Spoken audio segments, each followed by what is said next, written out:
Setuju. Pergi ke desa naik taksi. Cakep. Beli soto pakai nasi. Cakep. Ayo perhatian ke sini, jangan mikirin dia yang nggak pasti. Nah, daripada teman-teman makin penasaran sama pengisi acara kita, langsung saja kita sambut kelompok 1.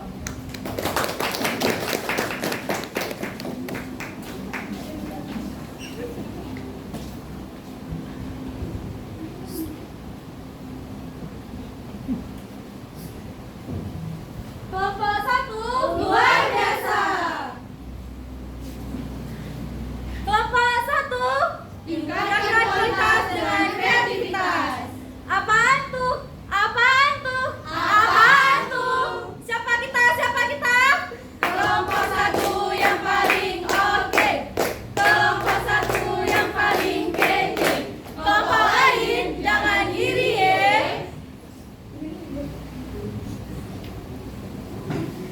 Oke, baik, perkenalkan nama saya Yara Hamuni. Saya Sri Mandayani. Saya Deniska. Saya Anco Giantala. Saya Siti Udiamana. Saya Diva Najwa. Saya Cipa Andriani.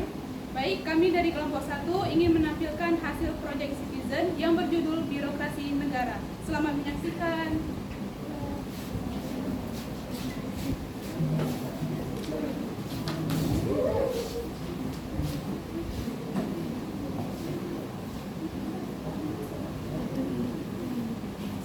Wah, wah, wah, keren ya kelompok 1.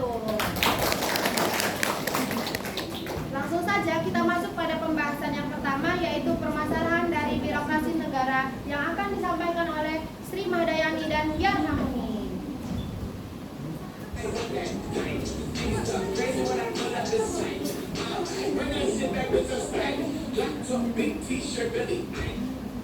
Nah, jadi di sini kami akan membahas tentang birokrasi negara. Jadi teman-teman harus tahu dulu ya arti dari birokrasi negara. Birokrasi negara merupakan sistem pemerintahan yang dijalankan oleh pegawai pemerintahan untuk menjalankan kebijakan publik dan memberikan pelayanan kepada masyarakat. Nah, di sini kami mendapatkan 2 permasalahan.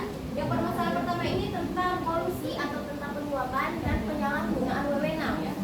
Kolusi ini dia menghabiskan anggaran negara sampai 2,3 triliun dan penyalahgunaan ini dilakukan oleh Setia Novanto, di mana ia melakukan penyalahgunaan untuk memberikan kemenangan untuk perusahaan lain dengan cara yang curang tentang kasus EKTP.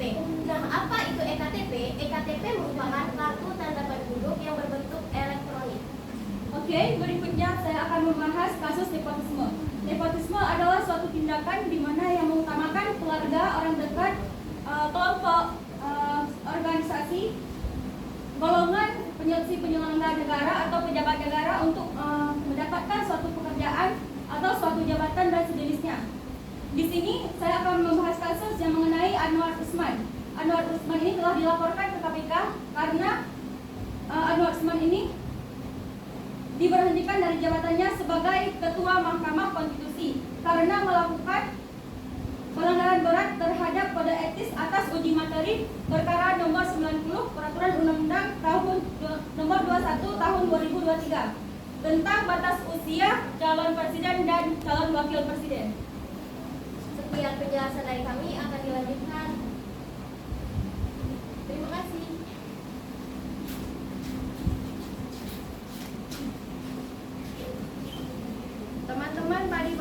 Teman-teman masih pada semangat gak nih? Semangat. Sepertinya kita butuh ice breaking dulu nih ya, biar tetap segar.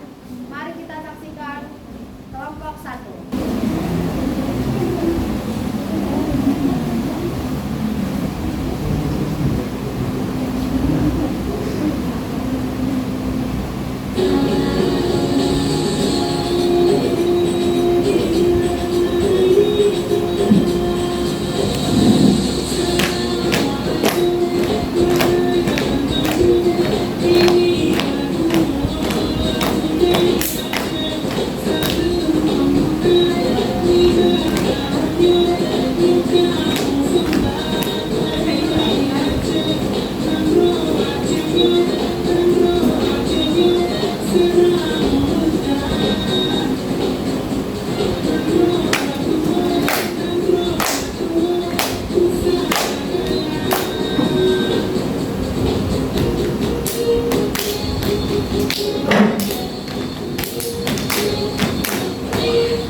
teman-teman udah pada semangat lagi ya. Kalau gitu langsung saja kita masuk ke pembahasan selanjutnya, yaitu kasus yang akan disampaikan oleh duo RS kita, yaitu Syifa dan Siti.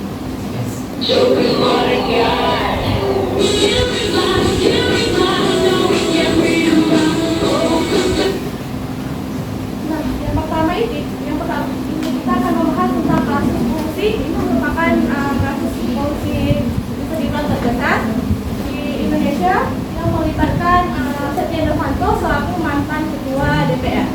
Nah, kasus ini tuh berawal dari Novanto yang memperkenalkan Agustinus kepada pihak-pihak tertentu di DPR untuk mempermudah anggaran EKTP. Nah, anggaran EKTP ini pada awalnya itu sangat susah didapatkan. Akan tetapi setelah meminta bantuan pada Setia ini, anggaran sebesar 2,6 triliun benar-benar didapatkan. Padahal pada tahun-tahun sebelumnya anggaran sangat sulit didapatkan walau tidak sebanyak itu. Ternyata dari hasil pembahasan anggaran ini, Novanto menerima uang sebesar 7,3 juta US dollar yang diberikan oleh Novanto, Hendra Pambudi, Cahya Saryono, serta sebagian lainnya diberikan oleh perusahaan Majo Okama Saung. Nah, melalui perusahaan ini, Novanto juga meminta komisi 5% dari kontrak proyek tersebut untuk para anggota DPR. Serta hakim pun juga meyakini bahwa Novanto itu menerima satu jam tangan bermerek yang berharga 135.000 juta US dollar. Nah, kasus ini juga merupakan kasus korupsi yang terbesar hingga kerugian negara hampir mencapai 2,3 triliun.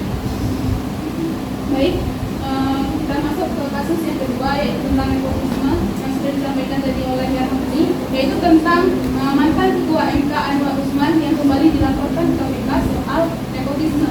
Jadi kasus ini berawal dari seorang mahasiswa yang bernama Almas Sakitiru, yang merupakan seorang mahasiswa Universitas Surakarta, yang mana dia mengajukan kepada MK tentang pasal 169 tentang Undang-Undang Pemilu, yang mana sebelumnya berisi tentang batasan minimal untuk mencalonkan diri menjadi capres atau capres itu 40 tahun. Nah, melalui hal ini, Almas dia mengajukan perkara nomor 90 PUU tahun 2023, yang mana ia mengharapkan bahwa MK mengubah isinya menjadi untuk menjadi capres atau capres itu minimal 40 tahun atau pernah menjabat menjadi kepala daerah baik itu provinsi maupun kabupaten atau kota. Hal ini dia lakukan karena dia merupakan salah satu penggemar Gibran Rakabuming Raka yang waktu itu menjadi wakil wali kota Solo. Nah, hal tersebut oleh MK disetujui, yang termasuk salah satunya disetujui oleh Anwar Usman, yang mana Anwar Usman ini adalah dia adik ipar Presiden Joko Widodo.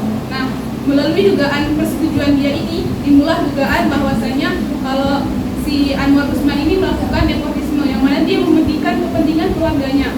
Nah, akhirnya diperiksalah oleh Majelis Kehormatan MK atau MKMK. Akhirnya terbukti bahwa ada 9 hakim konstitusi dan salah satunya yaitu Anwar Usman. Nah, melalui hal itu MKMK menyatakan bahwa Anwar terbukti melakukan pelanggaran berat terhadap kode etik dan perilaku hakim konstitusi sebagaimana tertuang dalam Setia Harman Utama yang tentang prinsip ketakberpihakan, prinsip integritas, prinsip percakapan dan kesopanan. Nah, akhirnya melalui perkara yang tadi sudah disetujui, akhirnya Gibran Rakabuming Raka ini dia bisa mencalonkan diri menjadi capres atau cawapres ke KPU mendaftarkan diri.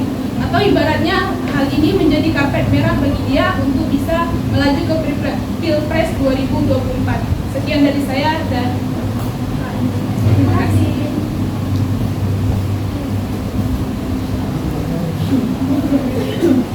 Nah, ice breaking kali ini kita punya games berhadiah loh. Jadi saya meminta teman-teman untuk berpartisipasi dalam game ini.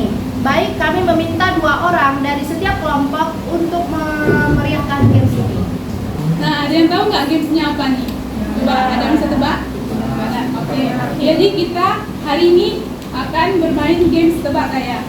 Jadi di sini gayanya akan dilakukan pengulangan selama 3 kali. Lalu bagi siapa yang udah tahu tebaknya gaya apa itu boleh langsung jawab ya. Langsung saja dimulai. Maksudnya kita panggil peraja-peraja kita.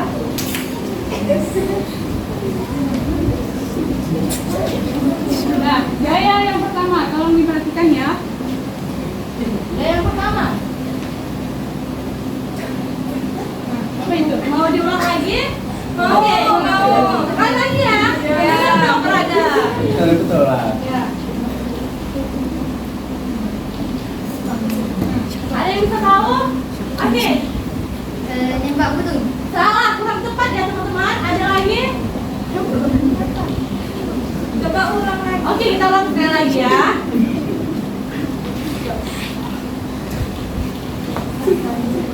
Apa tadi? Tembak burung yang mati. Hampir tepat. Tapi mau salah. Yes. Jadi jawabannya adalah burung tembak mati. Tiga. Nah, sekarang kita akan mulai gaya yang kedua.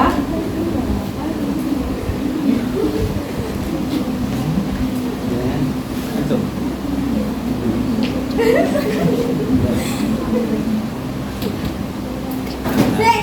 Oke. Monyet makan kita. Ya, benar. Gaya yang ketiga.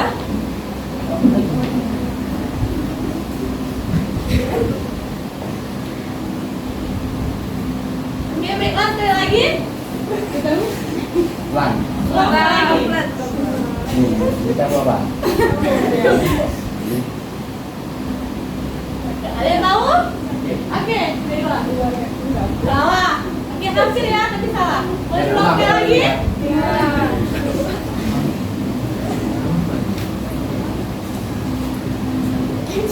Oke, salah. Apa? Apa? Oke, dan dua. Ular pakai sarung. Ya. Kelompok tiga. Peraga yang ke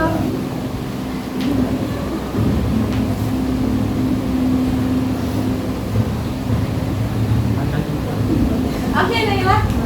Iya, benar. Nah, berarti ini gaya yang terakhir ya. Kita akan mengambil dua kelompok dengan poin terbanyak.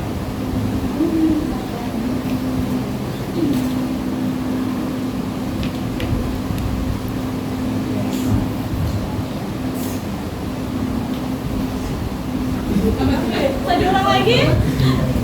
Oh, udah bisa. Lempar mangga. Salah.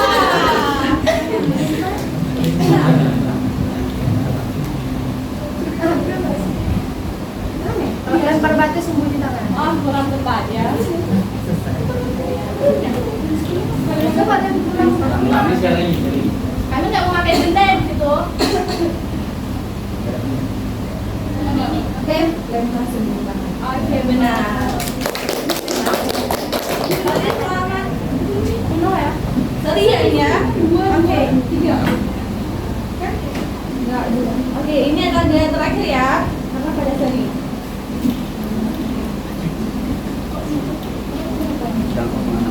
Enggak kesini. Satu.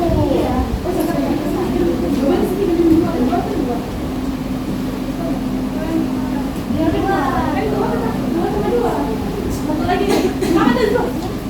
Semangat semua, semangat.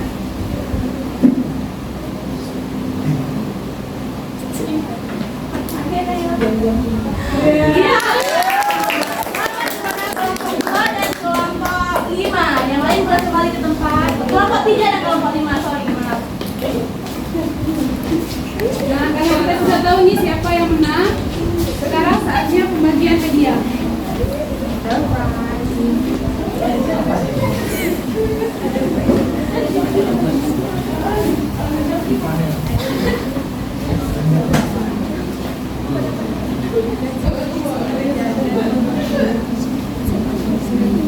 Sini ya.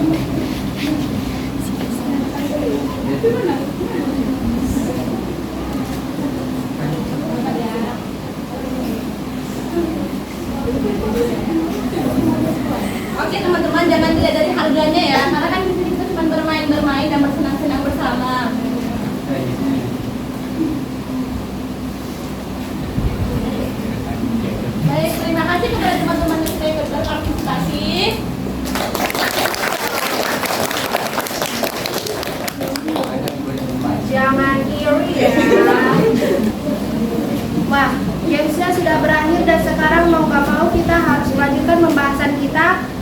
sebagai penyelesaian dari permasalahan yang sudah dijelaskan, dan ini akan disampaikan oleh Nadia dan Harifa.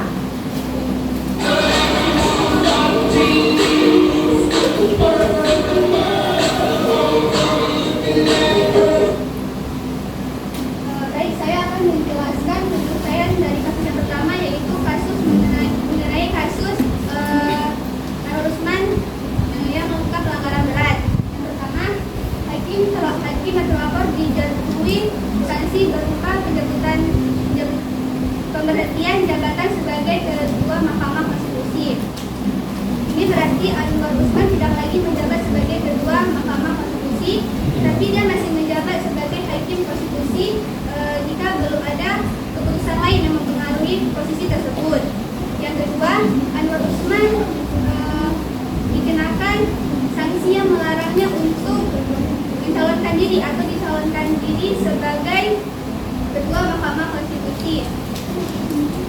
Artinya, meskipun dia masih menjabat sebagai hakim konstitusi, dia tidak akan bisa dipilih kembali untuk menjadi ketua Mahkamah Konstitusi.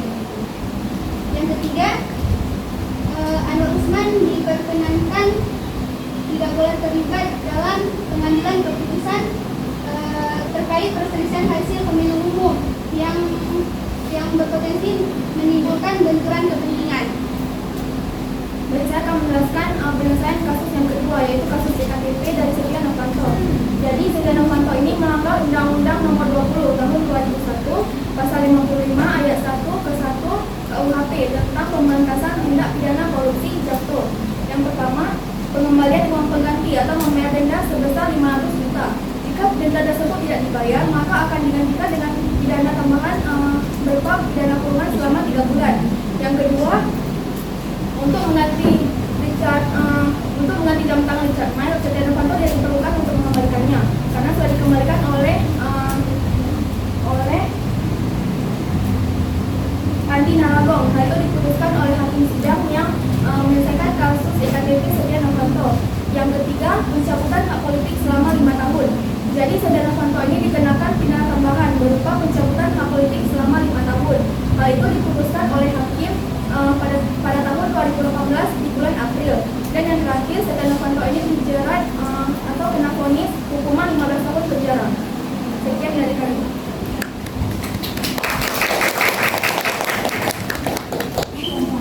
Masih pada semangat nggak nih? Masih. Kita ice breaking lagi dulu kali ya. Mari kita saksikan suara-suara emas dari kelompok 1.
suara emas dari kelompok 1. Nah, sayangnya sekali kita hampir di penghujung acara kita. Baik, sekarang kita masuk pada pembahasan terakhir yang akan disampaikan oleh babang tampan kita, yaitu M. Shoki Atala.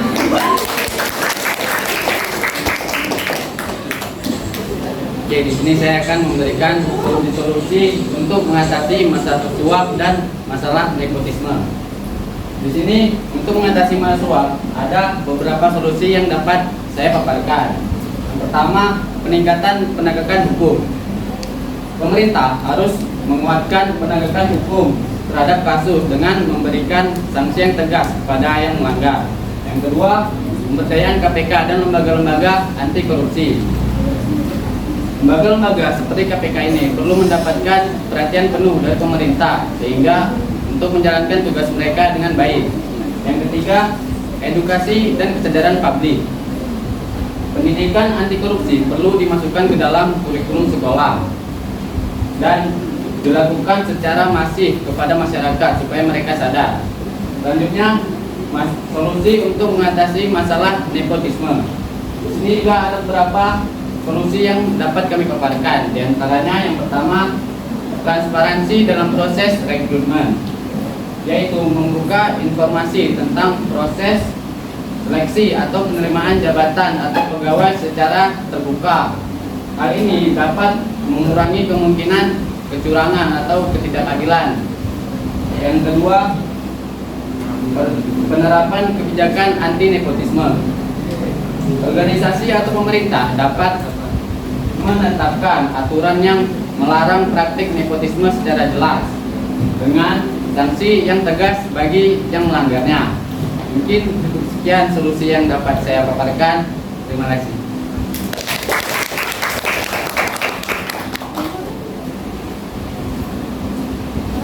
Mungkin cukup sekian dari kelompok 1. Saya selaku moderator pamit undur diri. Wassalamualaikum warahmatullahi wabarakatuh. Waalaikumsalam warahmatullahi wabarakatuh.